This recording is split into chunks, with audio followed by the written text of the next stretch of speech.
India's number 1 varicose veins hospitals అబీస్ను సంప్రదించండి. మీ నొప్పి లేని ప్రయాణాన్ని ప్రారంభించండి.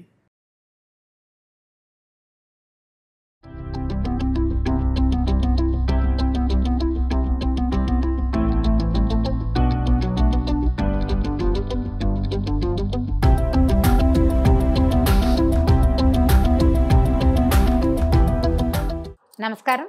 రకరకాల రోటి పచ్చళ్ళు చేసుకుంటున్నాం. ఇవాళ క్యాబేజీ పచ్చడి చేసుకుందాం. జనరల్గా ఈ క్యాబేజీ పువ్వులు ఈ సైజు పువ్వు తెస్తాం, అదేదో ఆకుపచ్చగా అందంగా ఉందని తెస్తే అందులో మొత్తం కూరేమో మనకి చెల్లదు, ఓ ఇంత ముక్క మిగులుతుంది. దాన్ని ఫ్రిడ్జ్లో పెడితే 2 రోజుల్లో వాడిపోతుంది. చాలామంది ఆ చివరి ముక్కని పారేస్తారండి.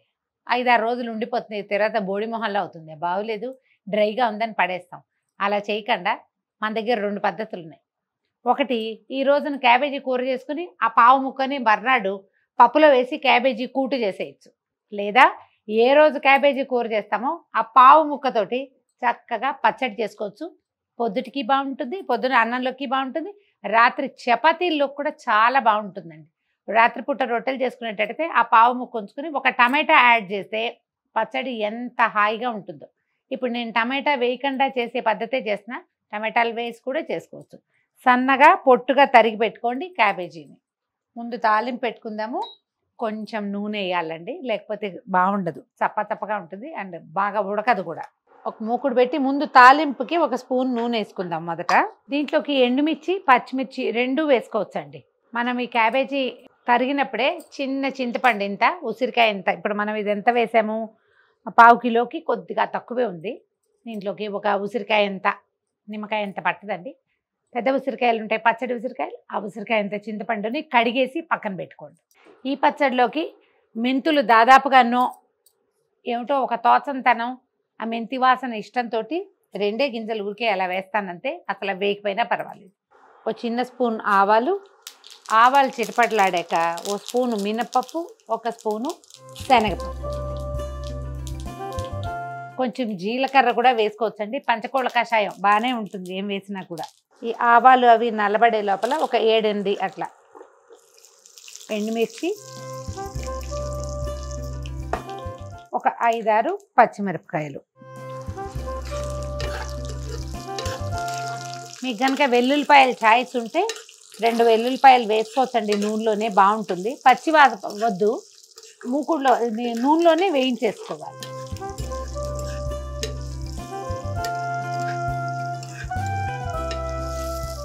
కొంచెం ఇంగు వేస్తాను, ఇంగు లేకుండా వెల్లుల్లిపాయలు వేసుకున్నా కూడా బాగుంటుంది.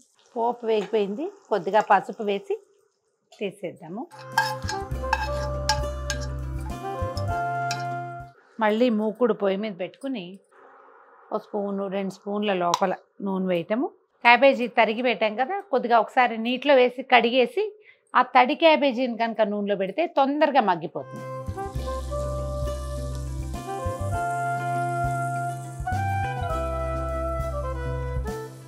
నీళ్ళతోటి వేయక్కర్లేదు, నీరు కాస్త తగ్గిస్తే సరిపోతుంది. క్యాబేజ్ వేసేసి దీంట్లో కొంచెం ఉప్పు చల్లితే మీకు తొందరగా మగ్గుతుందండి. సరిపడగా ఉప్పు చల్లేసి 1 మాట పైకి కిందకి తిరిగేసి చిన్న మూత పెట్టి వదిలేయండి. ఒక 5-8 నిమిషాలకి ఇది మగ్గిపోతుంది. ఉప్పు పైకి కిందకి కదిపేసాము. జనరల్గానండి క్యాబేజీ కూర చేసేటప్పుడు ఉప్పు ముందు వేయకూడదు. ఉప్పు ముందేస్తే ఏంటంటే క్యాబేజీ మెత్తగా హత్తుకుని రాదు, ఇట్లా విడిపోయినట్టు వస్తుంది. దీనికి మాత్రం ఈ ముక్క మగ్గదు ఎప్పటికీ, అందుకని మనం ముందు ఉప్పు వేస్తున్నాము. ఎంతవరకు మగ్గిందో చూద్దాము. చాలా మటుకు మగ్గిపోయింది, ఇంకొక నిమిషం ఉండొచ్చు.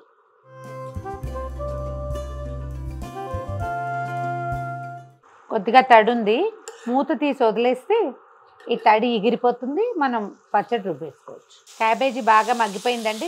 మనం వేసిన నూనె కనిపిస్తోంది, పైన మెరుస్తోంది కదా, ఇంకా ఆపేసేయచ్చు దీన్ని. టమాటా రాత్రిపూట రొట్టెల్లోకి అయితే దీంట్లో ఒక 2 మంచి టమాటాలు చక్కగా చిన్న ముక్కలు తరిగి పెట్టేసేయండి, అది మగ్గిపోతాయి కదా. టమాటాతోటి కలిపితే రొట్టెల్లోకి చాలా హాయిగా ఉంటుంది తినడానికి. ఇంచుమించు కూరలాగానే ఉంటుంది, కానీ పచ్చడి టేస్ట్. ఈ లోపల తాలింపుని నూరేసుకుందాం మనము.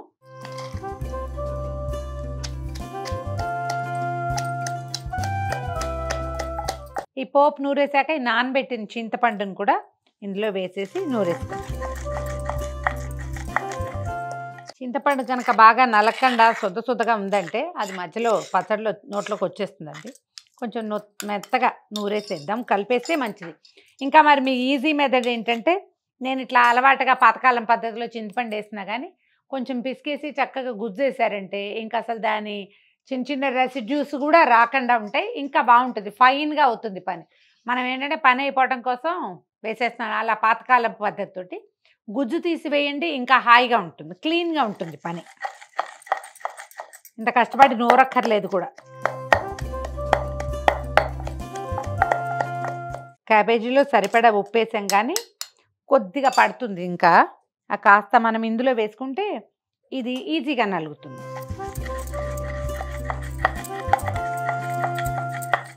ఈ చల్లారిపోయిన క్యాబేజీని కొంచెం కొంచెం వేసి దంచేద్దాము. మీకు చాయిస్ ఉంటే కొంచెం ఫ్రెష్ కొత్తిమీర కూడా రోట్లో వేసి దంచేసేయండి,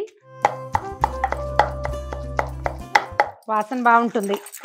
సన్నగా తరిగి పైన కలుపుకున్నా కూడా బాగానే ఉంటుంది. దంచితే ఏదో జ్యూస్ బయటకు వస్తుందని అనిపిస్తుంది అన్నమాట.